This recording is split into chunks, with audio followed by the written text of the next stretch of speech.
chicos. Ya, yo voy a llamar. Lisette Chucky. ¿Por qué habíamos dicho que hacemos la curva estándar?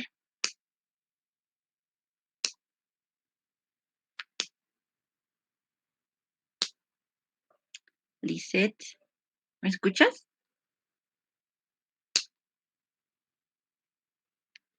¿Sí se me escucha, chicos, o no se me escucha? No puedo ver. Sí, se escucha. Ya, entonces, Lisette Chucky, ¿por qué vamos a hacer la curva? Una curva estándar, ¿por qué hacemos?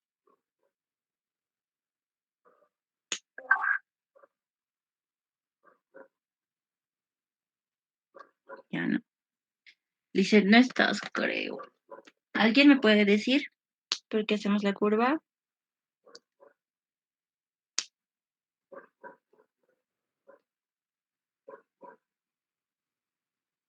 ¿Nadie? ¿Por qué hacemos una curva estándar? Ya, si no me contestan, chicos, los voy a tener que sacar. Entonces no están en la reunión. Aunque se equivoquen, no importa. Pero quiero que participen. Fiorella, ¿me puedes decir tú? Sí, tal vez para ajustar los datos, porque va a estar como una curva, entonces, curva estándar para volverlos lineales. Sí, en parte sí. Entonces, lo primero que vamos a hacer la curva. Estos estándares en el ejercicio ya les va a dar. La medición del CT durante la PCR cuantitativa, que es después de cada ciclo, también se les va a dar. Ya, estos son los resultados de una QPCR, lo que están viendo ahorita. Entonces, lo que primero tenemos que hacer es graficar una curva. Vamos a insertar. Eso es lo que tienen que hacer en sus ejercicios. Ya, aquí tenemos. Ahora ustedes díganme, con esto, bueno, con esta curva se podría interpolar los datos y tomando en cuenta su resultado de correlación, que es el R. ¿Ustedes creen que sí se podría interpolar aquí los datos para hallar una concentración de la muestra? No, sí, No se puede. ¿Por qué no se puede? porque su R cuadrado es muy bajo. Claro, no hay una correlación buena entre el eje Y y el X, ¿no ve? Entonces no podemos interpolar los datos así. ¿Qué tenemos que hacer en este caso? ¿Quién me estaba hablando? ¿Qué tenemos que hacer, chicos?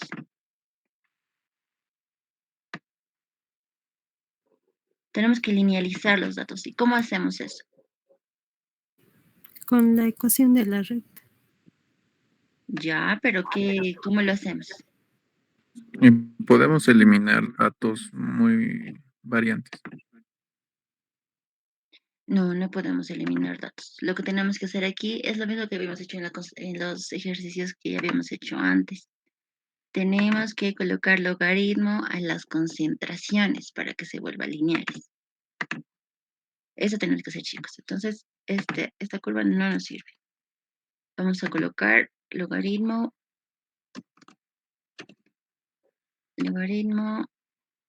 de la concentración. Logaritmo de la concentración de DNA. Eso tenemos que hacer. Entonces, colocamos en el Excel logaritmo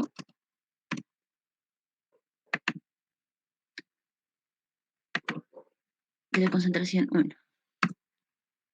Ya lo tenemos linealizado y esto ya los datos lo jalamos nomás. Ya tenemos logaritmo de todas las concentraciones de nuestro estándar. Ahora sí, recién podemos hacer nuestra curva. Ya linealizada. Entonces, no, aquí ya lo tengo. Directamente. Esta.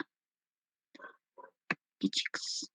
Como hace rato había hecho los mismos pasos, yo estoy segura que ya saben hacer esto, así que lo mismo. En su gráfico tenemos en el eje X nuestras concentraciones ya linealizadas, concentración de nuestro DNA, de nuestros estándares.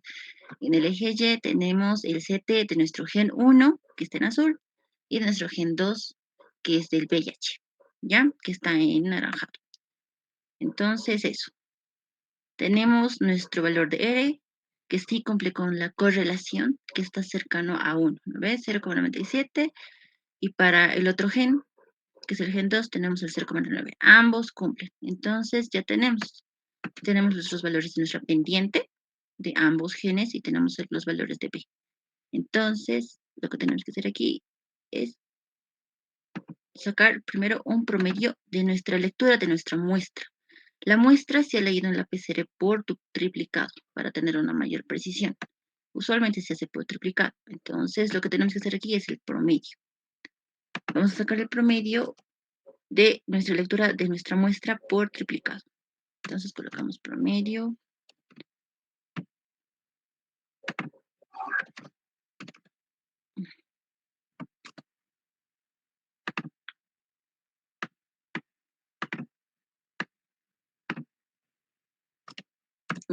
Ya tenemos nuestro promedio de nuestro gen 1 y lo mismo hacemos con nuestro gen 2. El promedio de nuestras lecturas por triplicado. Eso es lo que tienen que hacer en sus ejercicios.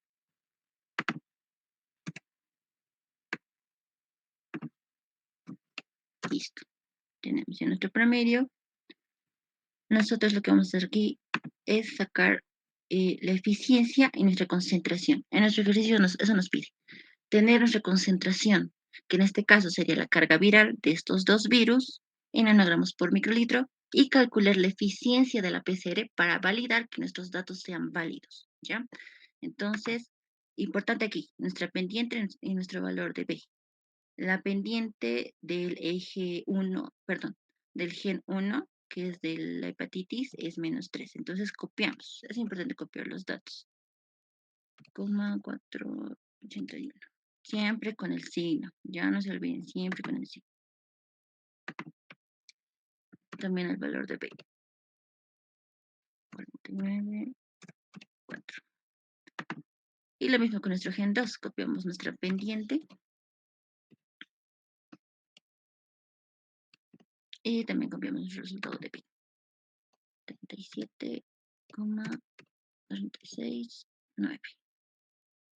Ya. Entonces, lo primero que vamos a calcular es la eficiencia de nuestra QPCR para poder validar nuestros resultados. ¿Cómo calculamos la eficiencia? Aquí está. Esta formulita utilizamos. 10 elevado menos 1 sobre la pendiente. Ahora, la eficiencia siempre es más 1. Por tanto, nos va a dar un resultado mayor al 100%. Pero si nosotros queremos calcular nuestra eficiencia en porcentaje, donde nos dice que nuestro rango ideal y aceptable es del 90 al 110%, le restamos ese menos 1 y lo multiplicamos por 100, ¿ya? Entonces calcularemos la eficiencia. La eficiencia de nuestra PCR para la hepatitis, y para el VIH. Entonces colocamos igual 10 elevado menos 1, menos 1 sobre la pendiente. ¿Listo? Ya tenemos nuestra eficiencia, que es 1,93. Lo mismo vamos a hacer con la eficiencia de nuestro PCR al medir del VIH, al medir el CT del gen del VIH. Entonces vamos a hacer lo mismo.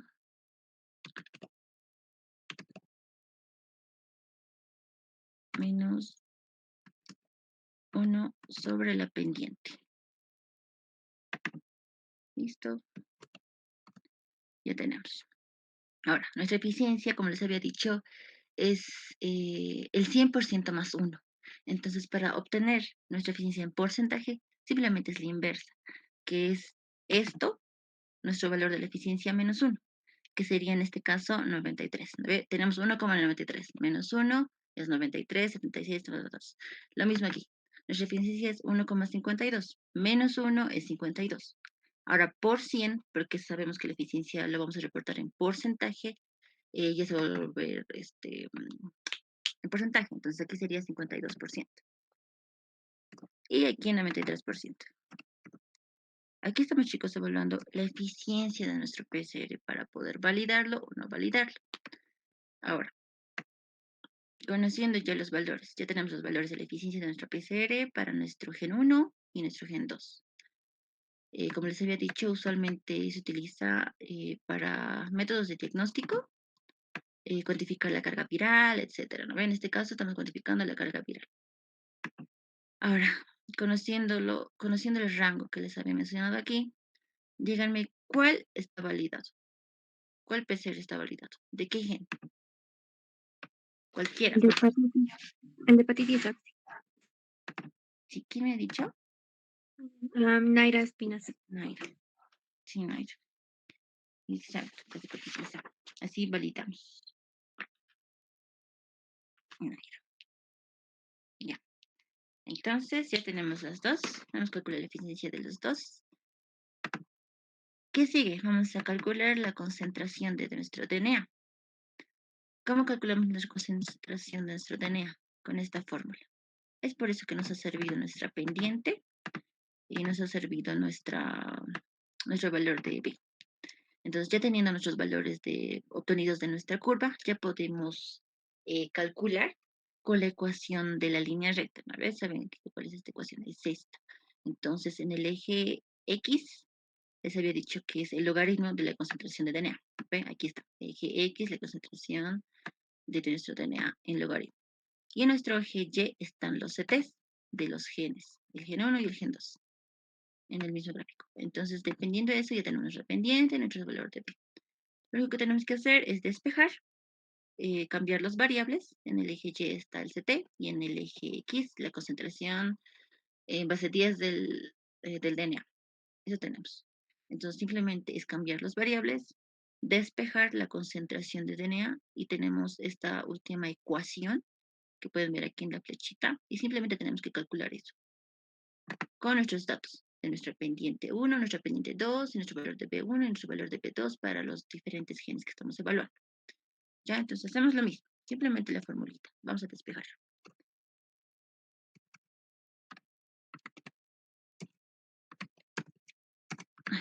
No quiere. Ya. Damos unos paréntesis. El CT. ¿Cuál era el CT? El de que está aquí arriba.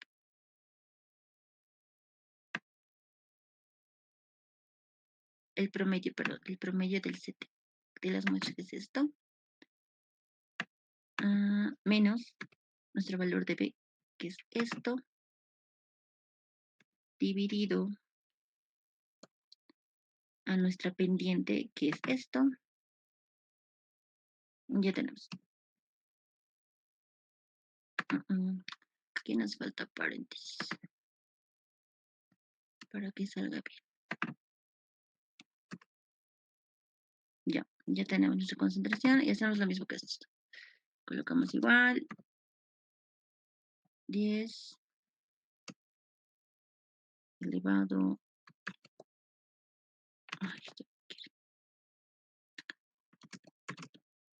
a nuestro CT, que de nuestro gen 2, le vamos a restar con nuestro valor de B. Cerramos paréntesis, dividido sobre nuestra pendiente. Ya tenemos esto. Ya tenemos nuestra concentración, tenemos nuestra eficiencia de nuestra PCR, entonces simplemente lo reportamos por nanogramos por microlitro. En los ejercicios que les voy a dar, lo van a hacer así, solo que nuestros estándares, en nuestro otro ejercicio está por número de copias de DNA. Y ustedes van a reportar su concentración de DNA igual, en número de copias. Dependiendo su estándar, es como reportan su resultado final de la concentración final de la muestra para hepatitis y para el VIH. Esa es la cuantificación absoluta, muchachos. ¿Tienen alguna duda de este ejercicio?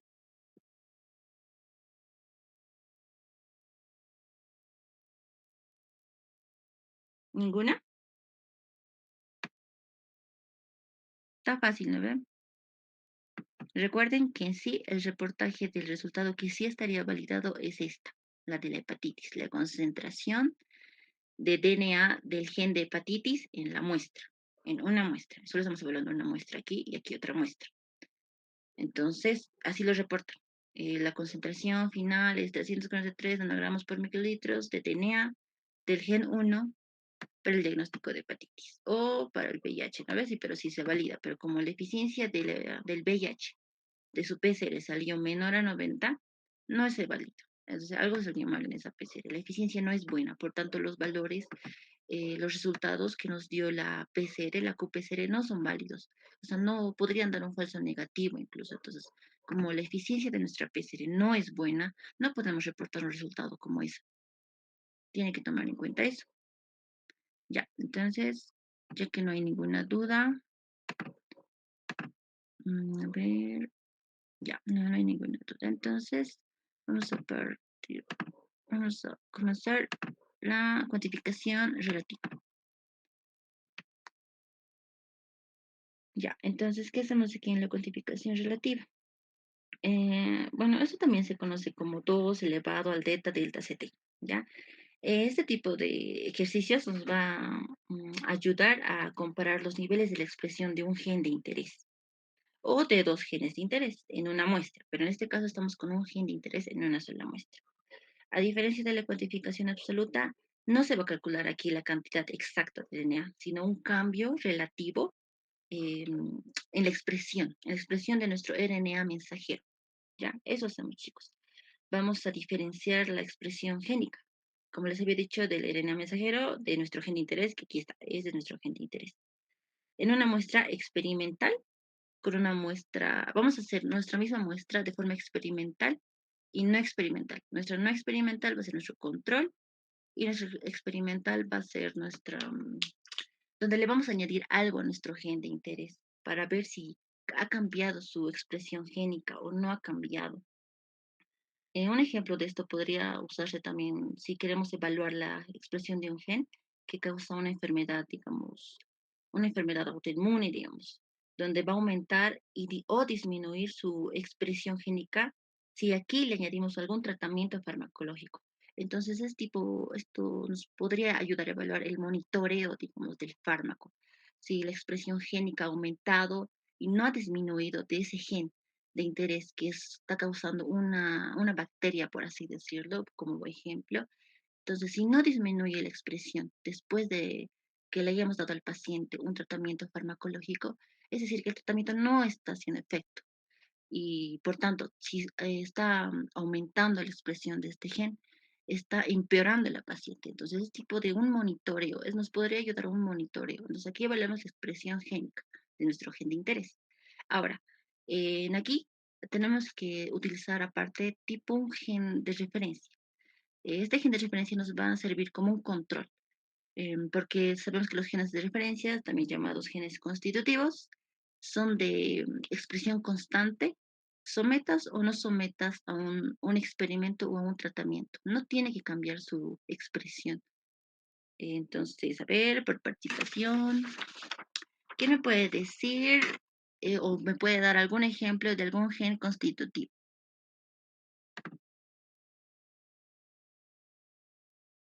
Chicos, ¿algún ejemplo de algún gen constitutivo que nos podría servir para evaluar en este tipo de casos?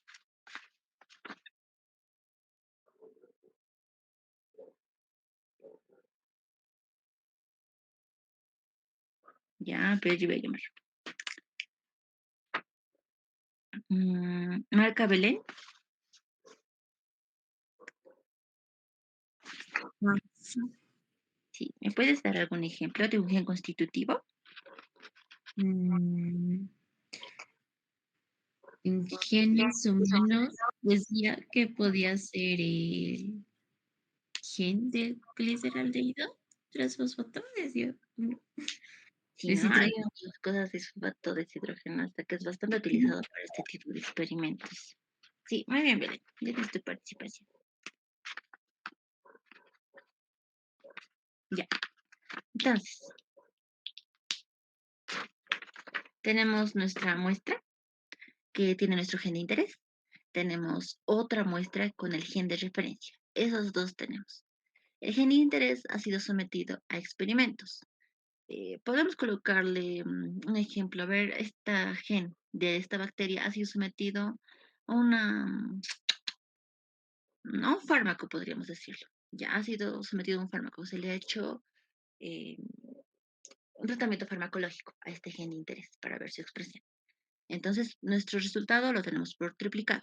Aquí tenemos 21, 22, 23. En el día 21 puede ser que nos haya dado, bueno, el día 1 nos dio un resultado de 21 de expresión, en el día 2, 22, 23. Ahora, también tenemos de cada día nuestro control. Nuestro mismo gen de interés no ha sido sometido a un tratamiento farmacológico. Como ejemplo, les estoy dando nomás esto por si acaso. Entonces, nuestro control nos da 25,4 en el día 1, 25 en el día 2, 25,3 en el día 3. Entonces, lo mismo hemos hecho con nuestro gen de referencia. Este ha sido sometido a un tratamiento y en los diferentes momentos, digamos, nos da, leemos su expresión y nos da estos valores. Es en una muestra, por si acaso, por triplicado. Y también hacemos nuestros controles donde este gen de interés no ha sido sometido a este tratamiento farmacológico y estos son los resultados. Entonces, lo primero que vamos a hacer aquí es sacar, si hemos hecho la lectura por triplicado, tenemos que sacar su promedio. Entonces, hacemos lo mismo. Promedio de estos tres valores medidos. Ya está. Lo mismo de nuestro gen de interés. Perdón, nuestro gen de referencia. El promedio de nuestros valores leídos por triplicado. Ya tenemos. Lo mismo vamos a hacer con nuestro gen de interés y de referencia, pero en el ámbito experimental, donde no ha sido tratado este gen de interés, no ha sido tratado con un proceso farmacológico, como ejemplo les había dado, ¿no? Entonces, lo mismo, sacamos el promedio de las lecturas leídas por triplicado.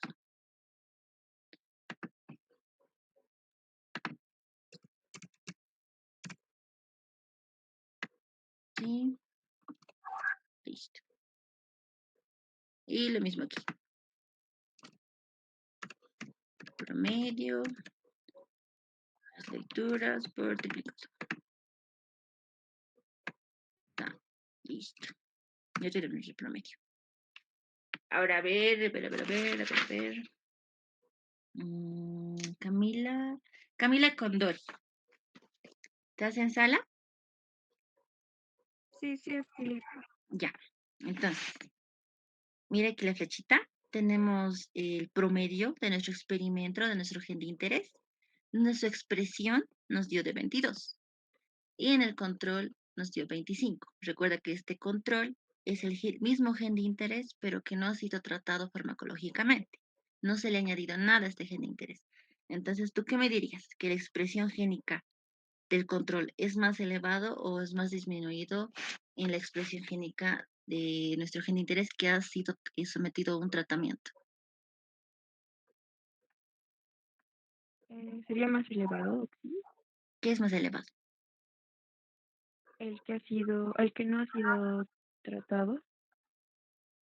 Ya. ¿Y qué resultado me darías? O sea, ¿a qué conclusión tú llegarías si estamos evaluando la expresión génica?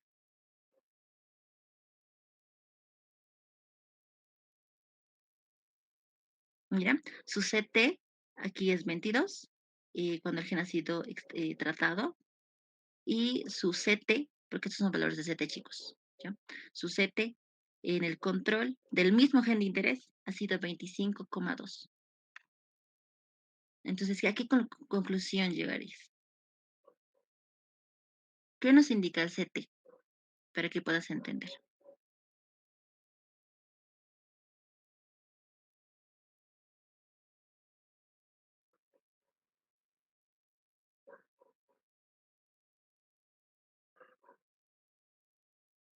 ¿Alguien me podría decir a qué conclusión llegamos?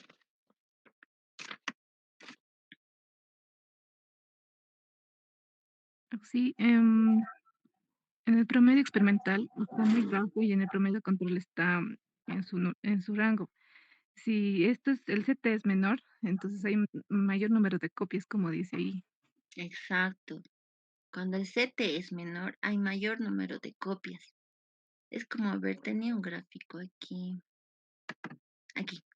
tomen en cuenta, o sea, mejor dicho, imaginen que el CT de, a ver, el CT, el menor sería 22 y el CT del control sería 25. Entonces imaginen que este es el CT 22 y este es el CT 25. Cuando conocemos la curva para el CT y queremos ver la expresión génica, tenemos que ver este de aquí, este gráfico de aquí que les estoy señalando. Si pasa antes de la línea de umbral, que es esta, que es este interlineado, significa que hay mayor número de copias inicialmente. Por tanto, va a haber mayor expresión génica, porque tiene mayor cantidad de DNA, ¿ya? Entonces, si este es 25, ha pasado después del 22, se podría decir. Entonces, por tanto, tiene menor número de copias. Entonces, lo que ha dicho su compañera está bien. ¿Cuál era tu nombre? Perdón. Sí, Jocelyn Álvarez. ¿Cómo? Jocelyn Álvarez.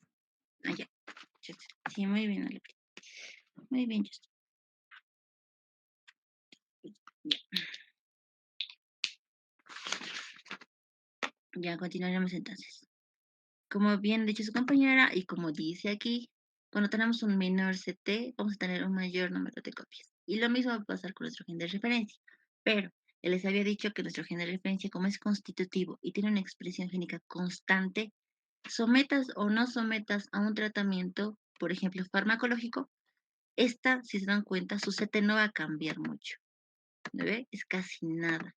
Entonces, ¿qué nos indica esto? Que es un buen gen de referencia. ¿Ya? Eso nos indica.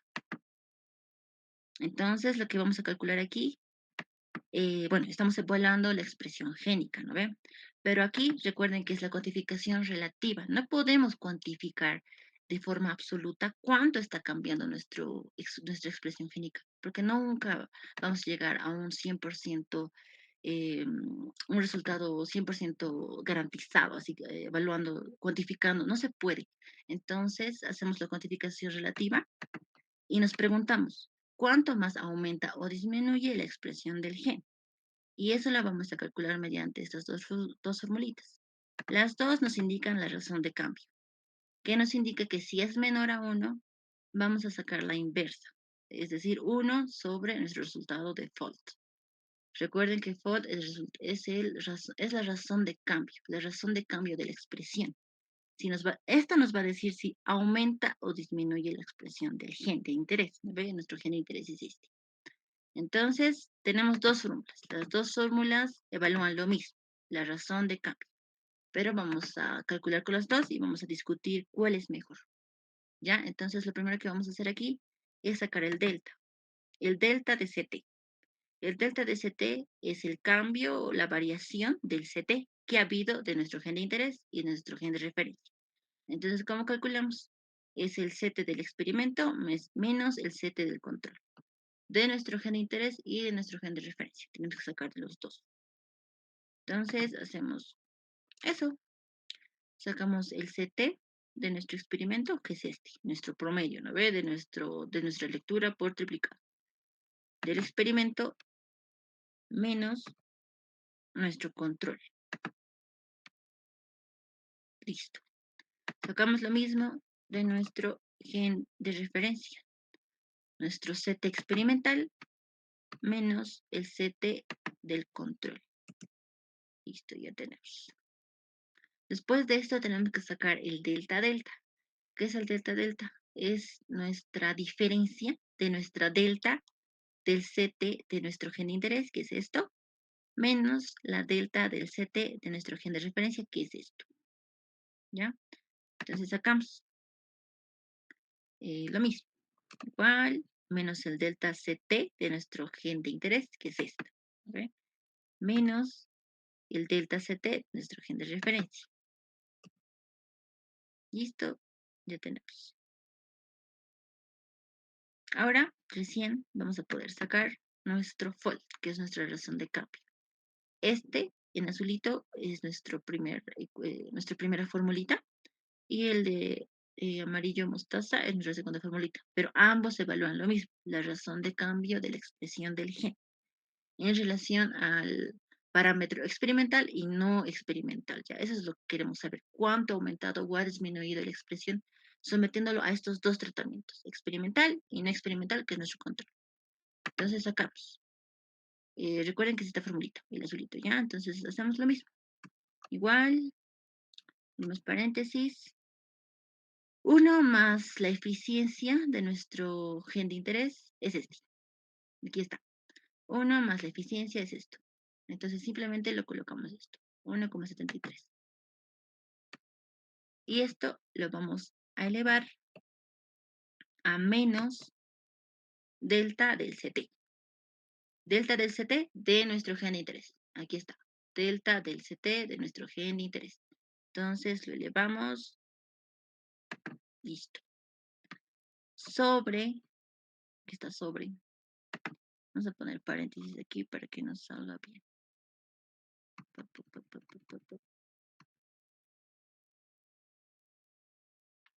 Paréntesis, ahora sí. Sobre lo mismo. 1 más la eficiencia de nuestro gen de referencia, que es esta. Esa es la eficiencia de nuestra gen de referencia. Elevado al delta del CT de nuestro gen de referencia. Eso tenemos que hacer. Entonces hacemos lo mismo.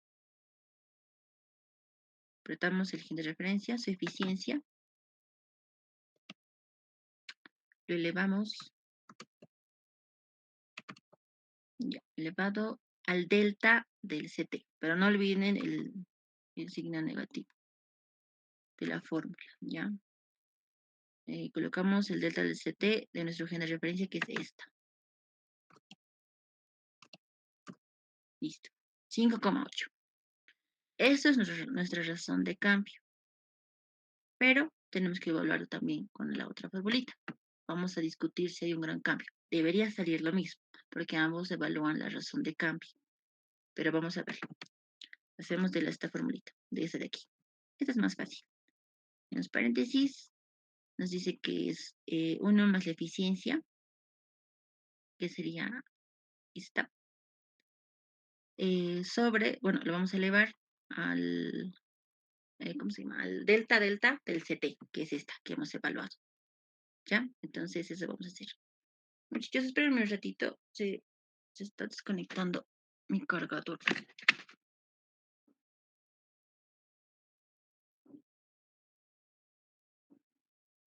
Entonces habíamos dicho que para la segunda formulita, que igual evalúa la razón de cambio, vamos a utilizar esta formulita.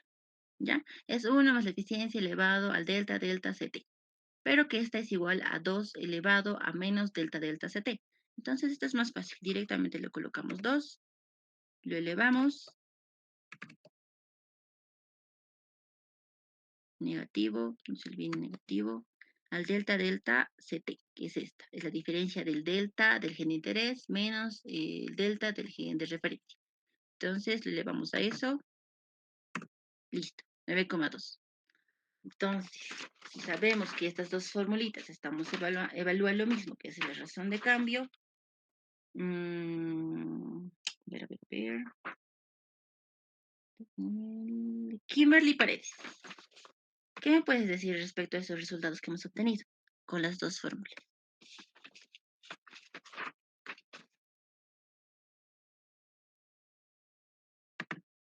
Kimberly, ¿estás en sala o ya te has salido? Kimberly la 1, Kimberly las 2. Ah, no, creo que Kimberly no está. Natalie. Natalie. Ya, ¿me puedes decir a qué conclusión llegarías si tenemos estos resultados? Primero, fíjate los resultados. ¿Están bien? ¿Están mal? Recuerda que con las dos fórmulas estamos evaluando lo mismo. El cambio de expresión del gen de interés en relación al gen de referencia. Entonces, ¿cómo lo ves tú? ¿Está bien los resultados? ¿No ve? Difieren bastante. Entonces, ¿qué estaría fallando aquí? ¿O qué nos indicaría? ¿A qué conclusión llegarías?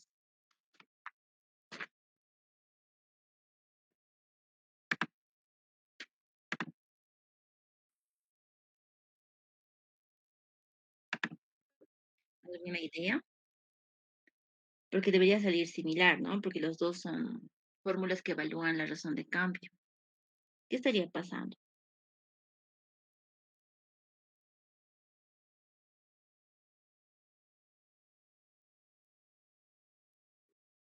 Mm, ya está bien, Natalia. Entonces, ¿qué difiere aquí o por qué difiere nuestros resultados?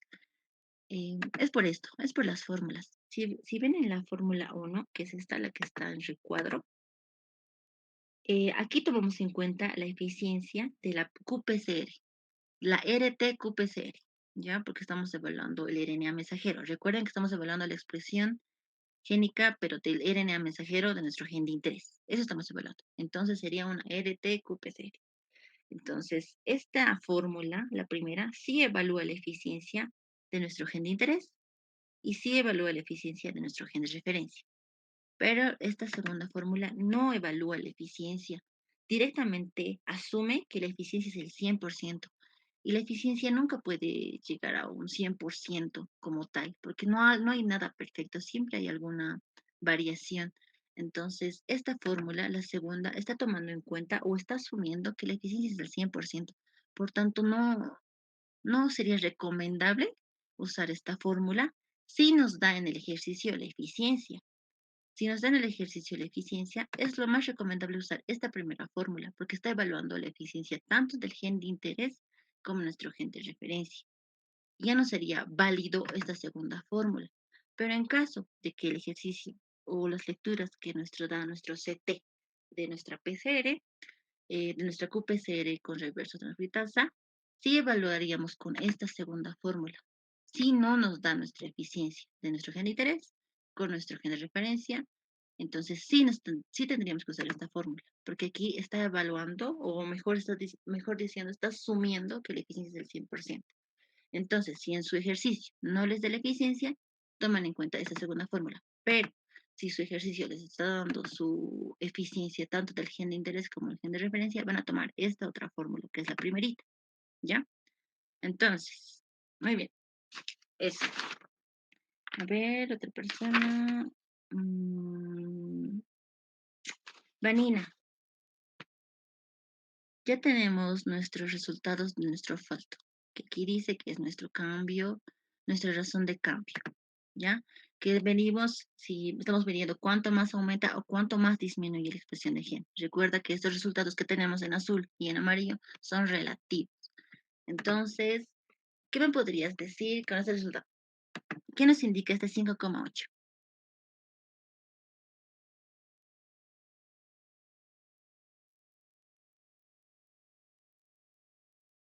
Vanina, Sí, sí. sí, sí, dale. am, Se podría decir que como cambia el 5,8, no ha habido un cambio en en el gen de interés, por lo que nos bueno, deberíamos ver qué está pasando, ¿no? Algo así. Algo, algo así. Este 5,8 lo que nos está indicando es que la expresión del gen de interés, nuestro gen de interés de esto, en condiciones experimentales, que está aquí, en condiciones experimentales, se incrementa al menos 5,8, relativamente. Al menos se incrementa 5,8 veces en comparación de nuestro gen de referencia. Es por eso que evaluamos también nuestro gen de referencia, para hacer una comparación de la expresión entre ambos. Porque recuerden que nuestro gen de referencia, al someterlo o no someterlo a un tratamiento, su expresión es constante. Por eso es 20,3 y 20,4 en ambos parámetros. Pero nuestro gen de interés, valor de CT es 22 en condiciones experimentales, pero en condiciones no experimentales nuestro CT es 25,2. Entonces, o sea, por eso evaluamos en relación a nuestra expresión de nuestro gen de referencia. Entonces, vamos a anotar para que no se olviden, ya ver. Vamos a, aquí. Ya. Entonces, lo que vamos a decir, eh, la expresión del gen de interés en condiciones experimentales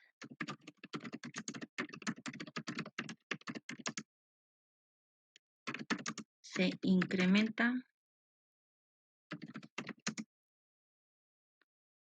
al menos 5,8. Recuerden que es relativo. Veces en comparación con el gen de interés. Ya, entonces, ya diciendo esto,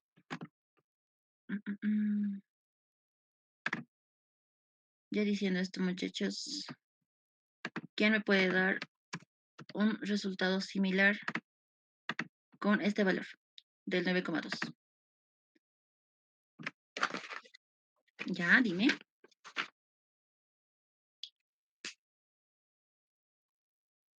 Sí.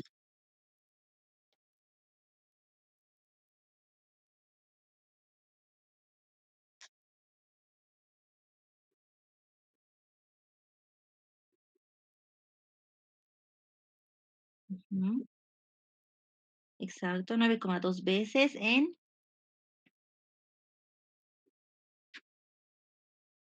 comparación con el gen de interés. ¿Ya? Pero estamos comparando eso con el gen de interés, porque el gen de interés no se incrementó nada. Vean, 20,3, 20,2, no se incrementó nada después del tratamiento, pero nuestro gen de interés sí se ha incrementado 9,2 veces en comparación con nuestro gen de referencia. Así tenemos que decir. Ya, entonces sí, muy bien. ¿Quién me dijo? Ah, sí, sí, sí.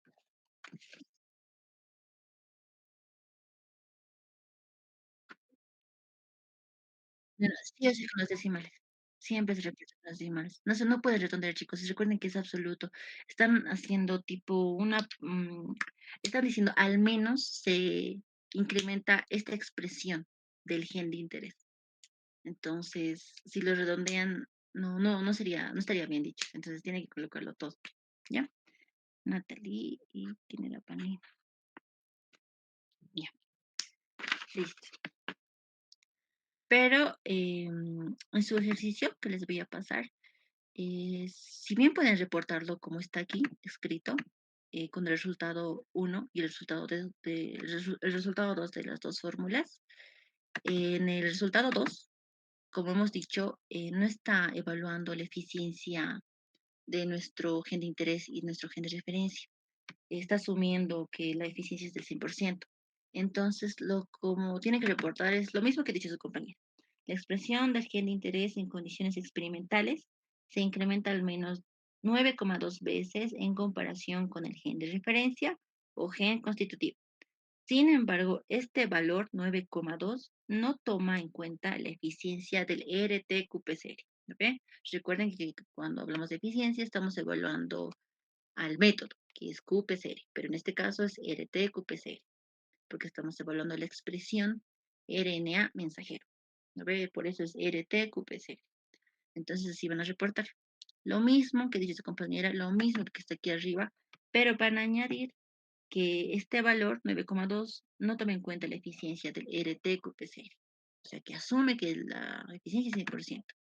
Por tanto, no estaría validado, ¿no ve? Si les piden su ejercicio, lo colocan así. ¿Han entendido? Sí, no, chicos, digan algo. Ya. Entonces, eso sería todo, pero algo más. A ver. Aquí, en fault, dice que la razón de cambio, si es menor a 5, hay que sacar la inversa. 1,2. Este 5,8 y 9,2 es menor a 1. ¿Sería necesario sacar la inversa? No, no, ve. Exacto, no tenemos que sacar. Pero, a ver, vamos a simular que aquí nuestra razón de cambio nos da 0,5.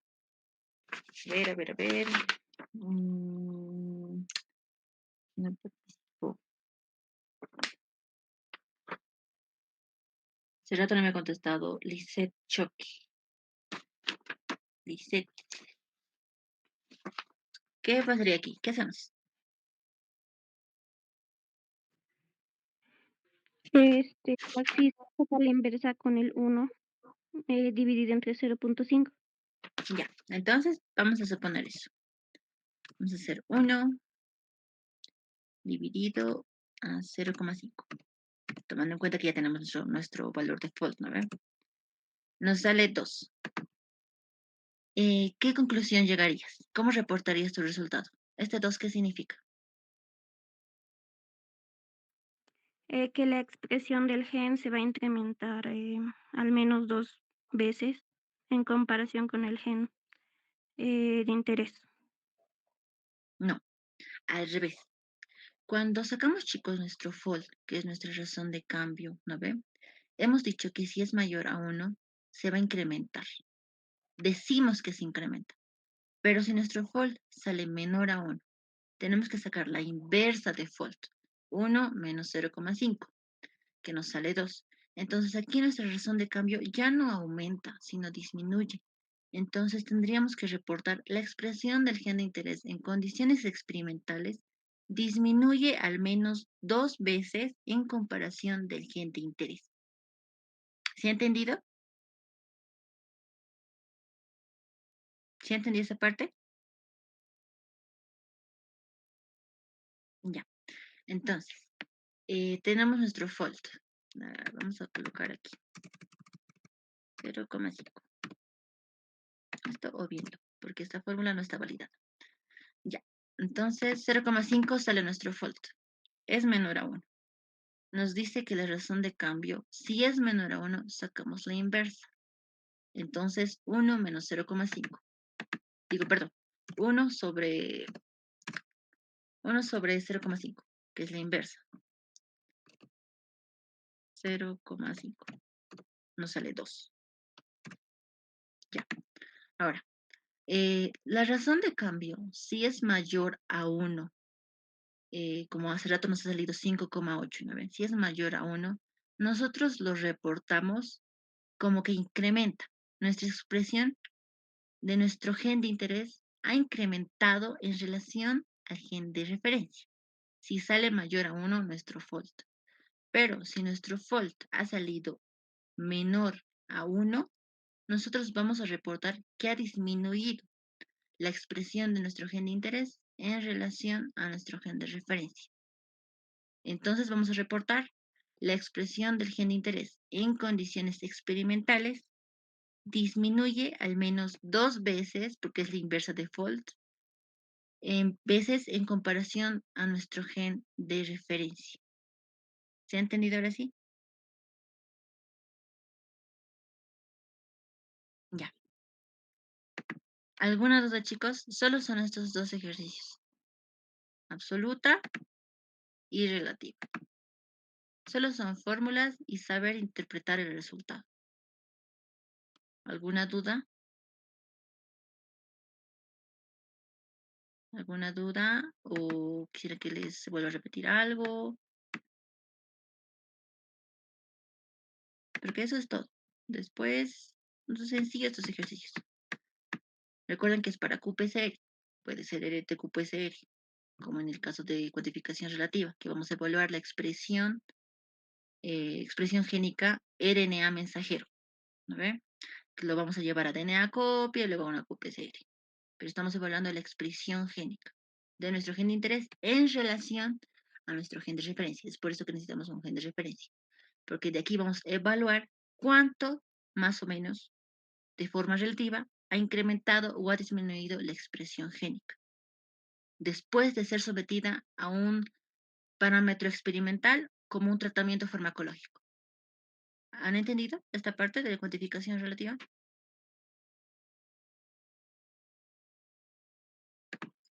Ya. Y de la cuantificación absoluta, a ver, ¿quién me puede decir? Si no entendí. Daniel, ¿qué me podrías decir de la cuantificación absoluta? Que nos permite cuantificar cuánto, en concentraciones exactas de cuánto hay. ¿Cuánto hay de qué? de, la amplificación de un gen. ¿Cuánto hay qué? Pero, ¿qué cuantificamos? DNA. Ya, tenía, exacto. Recuerden que los parámetros siempre son importantes. Nanogramos por microlitro, número de copias por DNA, va a depender de nuestros estándares. ¿Ve? Nos sirve cuantificación absoluta, nos puede servir para diagnóstico y otras aplicaciones, y cuantificación relativa nos puede servir para un monitoreo. A ver, después de ser sometido a algún tratamiento, por ejemplo, o en casos de investigación. No siempre tiene que ser clínica. También se usa en la investigación, pero es un buen coadyuvante en el diagnóstico. Entonces, ¿alguna duda? ¿Ninguna? Para que aquí acabemos. ¿Nadie? Ya, entonces les voy a pasar los resultados, perdón, los ejercicios, que son lo mismo, solo con diferentes valores. Entonces, simplemente tienen que hacer lo mismo que hemos hecho aquí.